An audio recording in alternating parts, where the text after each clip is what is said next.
right, welcome to the show where we share the stories of the many who intersect with our healthcare system but are rarely heard from.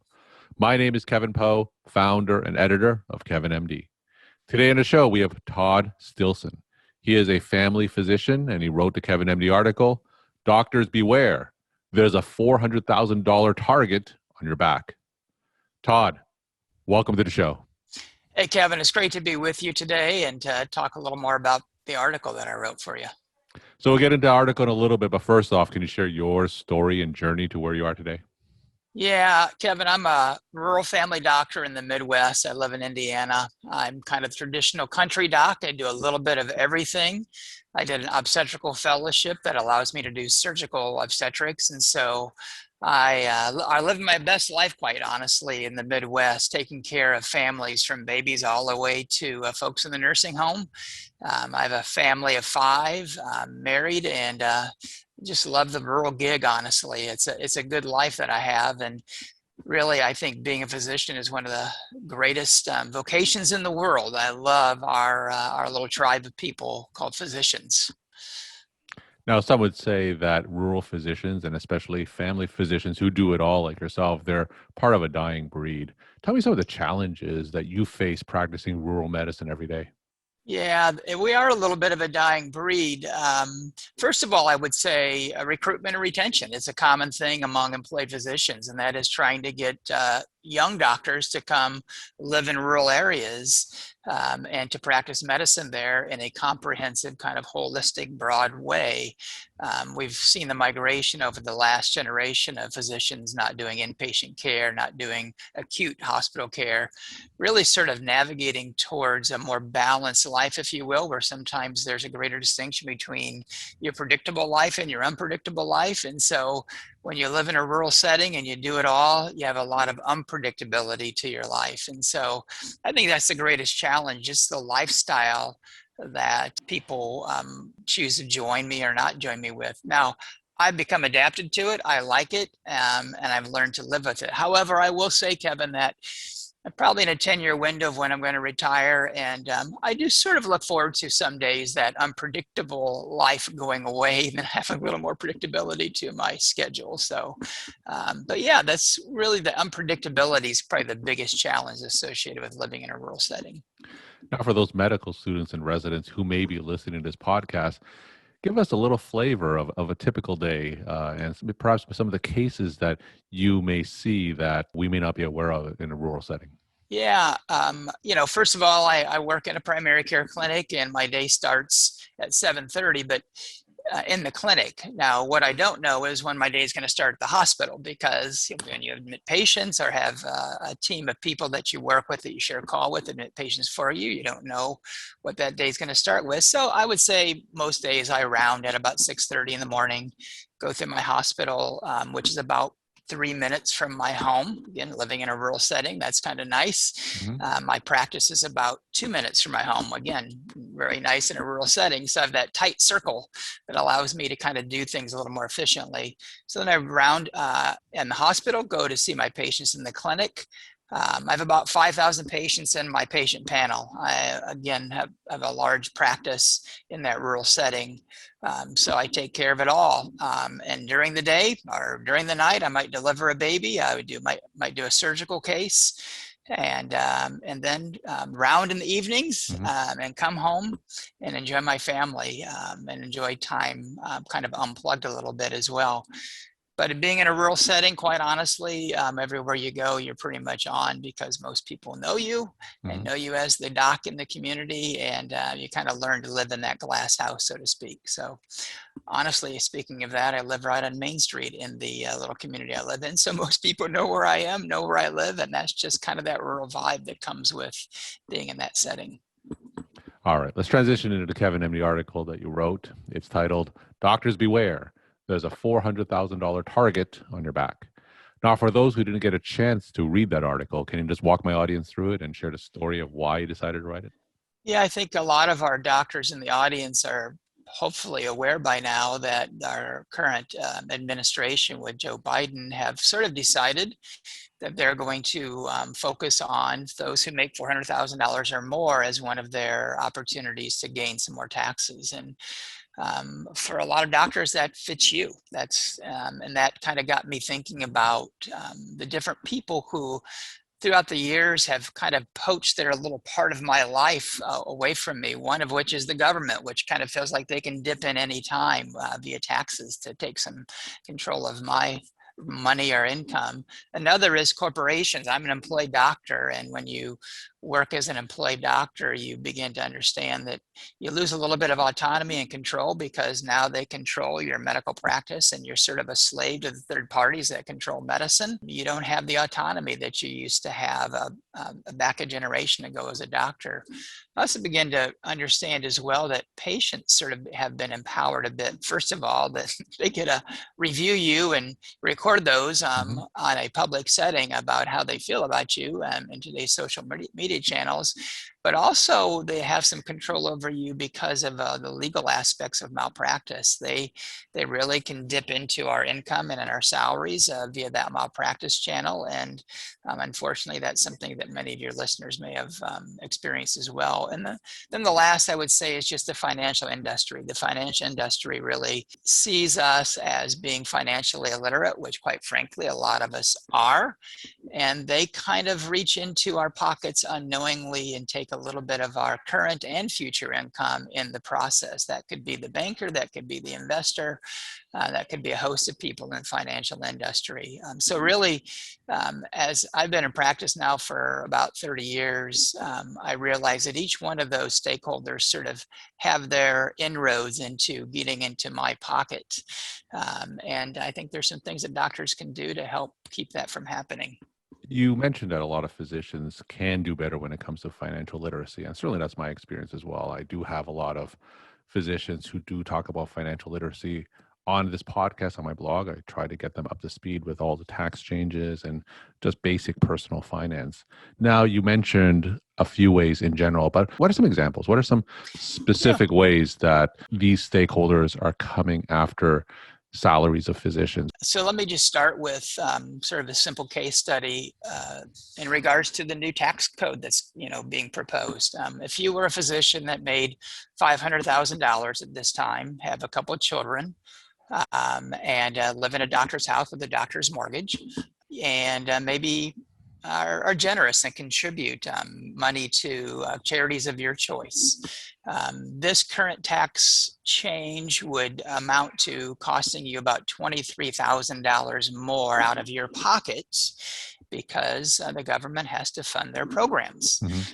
Now, that number is not a small number, to be honest with you, and you kind of have to work your way back to figure out how did they get to that point. Well, first of all, within the tax code, if you're in particular a W-2 wage earner, which a lot of employed doctors now are W-2 wage employees, employed by large C corporations, this change in the tax code to increase your tax rate to 39.6% for a person making $500,000 would cost them about $4,000 more in income tax. But the other little element, well, there's actually several other elements that affect physicians when it comes to that, because 4,000 doesn't equal 23,000.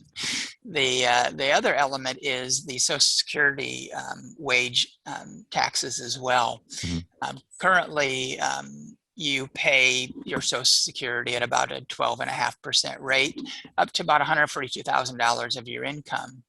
This new tax code is going to create a donut between $142,000 and $400,000 where there's not extra Social Security taxes that you pay.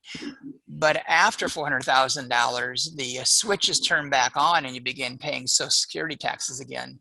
This particular change would have cost a doctor making $500,000, a little over $12,000 more in just Social Security tax. Because the reality is that, right, our Social Security fund is being diminished and it has to be refilled some way. And so this administration has chosen physicians and those who make more than $400,000 to do that. There's also several itemized deductions that we can lower our taxes with that this new tax code sort of takes a bite out of for physicians as well. And it's going to cost you some money in the process. And so there are some things that doctors can do that will help kind of reduce the amount of money the government can get to, if you will, in the tax code.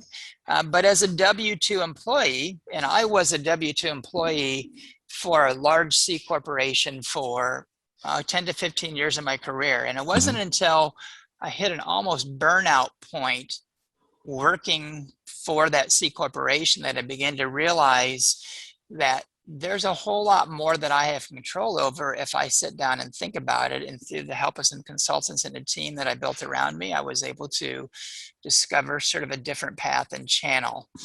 Now, let me start by saying, if you're a W-2 employee, there are some opportunities you have to sort of eliminate or lower your tax liability, even with these new changes. First of all, was kind of above the line choices you can make. That would be maximize your HSA account. Number Mm-hmm. two, maximize your 401k, 403b, or 457 plan. And the other would be to sort of max out your IRAs. Okay, if you do that, the tax code is still very friendly to you in that way. And so that's going to help reduce your bottom line adjusted gross income. Then there are itemized deductions that a lot of doctors take advantage of. But again, as a W-2 employee, Mm-hmm. quite honestly, those are shrinking dramatically. One of those that a lot of doctors enjoy is the mortgage interest on your primary house, right? Mm-hmm. By the way, that is in the crosshairs of this Biden plan as well, by reducing the amount of money you can deduct from your mortgage. And for a doctor, that might be a significant amount, as much as $5,000 or $6,000 difference. But there are a host of other things that you can deduct, from medical expenses to a home office to your charitable contributions. All of those sort of reduce your adjusted gross income. Mm-hmm. But again, as a W-2 employee, those are shrinking. The switch I made about 10 years ago was to form my own professional corporation, or PC, and then transition that into an employment-like contract. When you do an employment-like contract, you're in essence acting like an employee, as you have been for the C corporation that you work for, but now it's actually your corporation that's in a contractual relationship with that C corporation, not you individually. Then Mm-hmm. your PC sort of employs you. Now, that little sort of restructuring of your life allows you to have a lot of opportunities for small business cash flow and tax liability strategies that significantly help you. And that's another solution that doctors can make sort of in this new world of taxes, is to consider making a transition to a professional corporation and an employee-like contract that affords you greater opportunities to have some tax strategies. I would say as well that doctors can also make some changes in their work life. One of the changes that a doctor can make is just to change jobs. There are some states that are much more tax friendly. A couple of states that aren't very tax friendly are California and New York. A lot of doctors live and work there, but those aren't such great tax friendly states. A lot of the Midwest and Southern states tend to be more tax friendly. Mm-hmm. You could also make a change to begin to go off the grid. You could decide that you're not going to take insurance and kind of move into that cash pay system. A lot of concierge doctors are direct primary care doctors, or are doing these sort of moves. And in essence, what they're making in exchange is they're going to make a little bit less money. A lot of the Mm-hmm. doctors who are making those changes typically are going to fall under less than the $400,000 mark. But what they're gaining is more time, more balance, more Mm-hmm. sort of control over their lives. So really, there are a host of changes that a doctor could make that would include changing jobs, maybe changing your business structure, changing what you're doing, all the way down to just making some personal finance changes that allow you to sort of navigate through this. Now, I want to talk about changing business structures and physicians forming their own corporation. Now, does that apply to pretty much any physician who's employed in a W-2 job? It could be employed by an academic medical center or a hospital. Is it applicable to any physicians in those scenarios? Absolutely. That's applicable to everybody in that situation. And it's really what I call a more progressive model of employed physician life. The key here is that your employer has to be willing to cooperate with that. And a lot of employers prefer a more traditional relationship because, quite frankly, they feel like they maintain greater control over you as a doctor. But in a employment-like contract as a PC, you regain a great more deal of your autonomy. The truth of the matter is, though, in an employment-like contract, the employer wins because they get to maintain their alignment and market share, which is critical to them. It's still the same as it was before. But the physician wins because you're able to gain a lot more control over your personal finances as well as your professional life. And, quite honestly, the loss of autonomy is one of the great driving forces that push doctors towards burnout. It's the 50% rate of burnout to me is just astonishing. And what's most astonishing to me, Kevin, is that when I look at the young doctors coming out, and frankly, the studies show that about 90% of them are choosing an employment model of some type, not private practice, but just going to work for a C corporation. That basically, if you figure that about 50% of those doctors making that choice end up burn out within 5 to 10 years, that's an incredible statistic. That's just like rolling the dice. Which way am I going to land? What I do know is that when I made that transition to a PC and employment-like contract, it changed my life dramatically. It lifted the burden of burnout and gave me control over my life again. And I believe that's one of the channels that a lot of doctors can take, both for a lifestyle standpoint, but for a well-being standpoint, but even for a financial standpoint. There's a lot of wins in that. But to answer your question, it is available to everybody. You just have to have a cooperative employer who's willing to work with you on this. Knowing that every physician, of course, has individual financial circumstances, in general, how much tax could they be saving if they went to an employment-like contract? Yeah, so my effective tax rate has been lowered to about 13 to 15% by making this transition to a PC and employment-like contract. That's in comparison to what would be 23 to 25% had I not made that transition. So when you make a transition to a PC and an employment-like contract, there's 3 things that kind of happen that are really beneficial to you. Number one, you have a significant amount of retained savings in your and retained income in your household. That number for me was really over $100,000 easily, which is a significant amount of money in that transition. The second element that happens is that you're able to really formulate some tax liability strategies that allow you to lower your effective tax rate in some regards. I'm all for paying taxes. I live in a great country and I want to contribute my fair share to it, but I also want to take advantage of any of the opportunities that exist for us within the tax code to legally organize ourselves. And the tax code still somewhat has some good favorable views for small businesses. And this is basically a lot of small business strategies when it comes to that.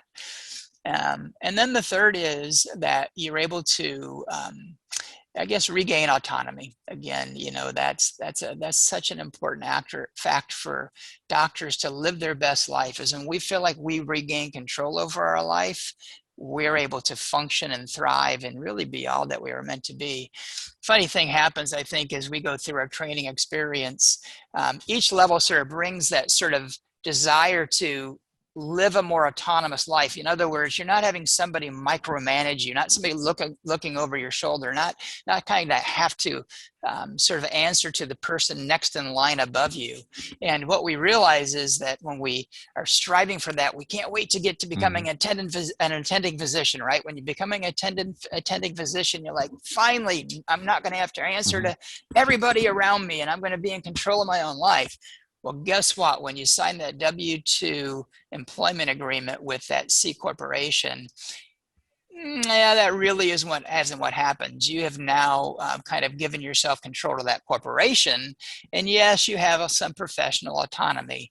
But if anybody out there is listening who works for, any C corporation, you begin to realize there's more and more ratchets being placed on each one of us in terms of our micromanagement. And again, that's just a gradual, year by year loss of our autonomy. And I believe that's one of the driving forces to burnout for a lot of doctors. What are the disadvantages, if any, for a physician going to a PC and employment-like contract? Yeah, so I think that there's not a lot of disadvantages other than, I think if you're a do-it-yourselfer, there's some complexity to it, okay? And there's a lot to learn. There's a big learning curve, and knowing that doctors tend to be a little bit financially literate overall, I would say that their business savvy is probably even a little notch below that at times, okay? Doctors are smart, and they can figure things out, and you can read a lot of blogs, and you can watch a lot of YouTube videos and figure things out, like listening to Kevin MD.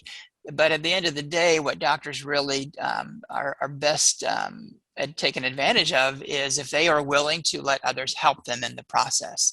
And that's where I would say really hiring a team of people to work with you, an accountant, a lawyer, a financial planner, all working together to sort of help you build the ideal business structure and the ideal small business structure that facilitates your best life as a PC doctor, I think is really the wise step. So I would say consider outsourcing it, because the biggest mistake is I think that you try and figure it out yourself, and that can be a little complicated.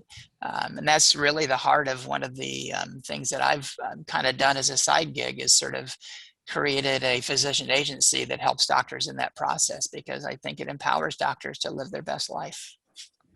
We're talking to Tod Stillson. He's a family physician, and he wrote the Kevin MD article, Doctors Beware. There's a $400,000 target on your back.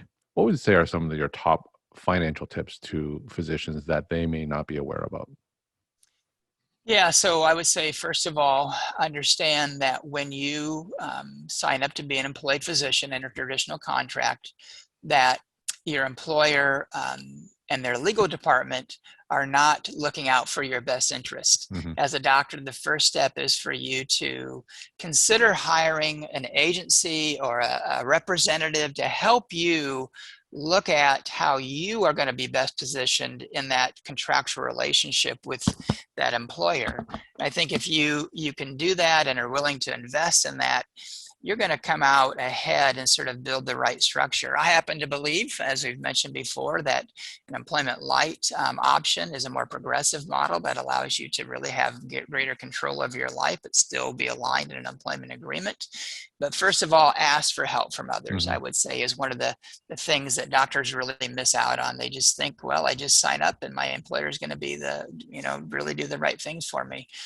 I would say also understand that there are unscrupulous financial people out there. And those people who come to you trying to sell you insurance or trying to sell you investment products often aren't doing it with your best interest in mind. They're really doing it with their best interest in mind. And yeah, you might benefit a little bit from it, but at the end of the day, they're trying to skim a little piece of your future earnings out of their investment that they're making through you. The last thing I would say is be aggressive with dealing with debt. A lot of doctors come out of med school with a large debt. And we become debt insensitive, quite honestly. And so when you're becoming a attending physician with those large sort of student loans, it's pretty easy to go buy a house because you've been waiting for a long time. And some don't choose to buy it incrementally. They buy that big doctor's house because, quite honestly, the banker, again, looking at your future income, says, you know what, I'm willing to gamble on this doctor and give them a really, really large loan that you probably shouldn't have, but they're going to give it to you because you're a very low risk investment for them. And so, don't fall into that trap of buying the Tesla your first year as an attending physician, or buying that doctor's McMansion and all that sort of stuff. Really aggressively try and live like a resident and pay down your debt. And that's going to help you surge towards financial independence, which is one of the great plateaus that doctors can reach that provide, again, freedom and autonomy for them. And my final question, what's your take-home message that you want to leave with the Kevin MD audience? Yeah, my take-home message is that a lot of people in a whole bunch of industries are really trying to take their piece of your life. And doctors, I encourage you to be empowered to take control of your own life and do things that are not passive, but do things that are active. I happen to believe one of the best choices you can make is to consider forming your own personal corporation that allows you the greatest maneuverability and the greatest autonomy in your professional life, but still be employed and happily live within the current healthcare market. And how can people reach you? People can reach me two ways. One is through my social media channel called Doctor Incorporated, where they'll learn more about kind of the life as a doctor that's incorporated. And the other is through my physician agency called simplymd.com. And there you can learn more about a group of professionals that have teamed together to really act as an agent on your behalf to help you live your best life. Tod, thank you so much for sharing your time and insight. And thanks again for being on the show. Thanks, Kevin.